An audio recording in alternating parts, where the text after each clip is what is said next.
బిడ్డలారా, కొరింథీ పట్టణంలో ఆయన సంఘాన్ని కడుతున్న సమయంలో, ఓ సంఘమా, లోకములో ఉన్న మీ ప్రవర్తన అంతా మారాలి. మీరు సంఘములోకి వచ్చిన తర్వాత, మీరు పరిచర్యలోకి వచ్చిన తర్వాత, మీరు మీ వలె ఉండడం కాదు, మీరు క్రీస్తు సంఘము వలె మారాలి. హల్లెలూయా. క్రీస్తు పోలిక.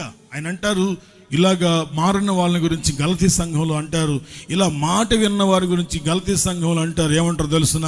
వాళ్ళకంట పౌలు గారి పట్ల చాలా భక్తి ఉందంట, కానీ ప్రభువు పట్ల గౌరవం లేదు. ప్రభువు పట్ల వారికి, పిల్లరా, మీరు వాళ్ళని చూసి వీళ్ళని చూసి నేర్చుకోకండి, మీరు ప్రభువుని చూసి మాత్రమే నేర్చుకోండి. ప్రభు వాక్యం ఏం చెప్తుందో దానిని మాత్రమే చూసి మీరు నేర్చుకోండి. మేబీ ఒకవేళ ఏం చెప్పినా సరే మీరు నేర్చుకోవాల్సిన అవసరం లేదు.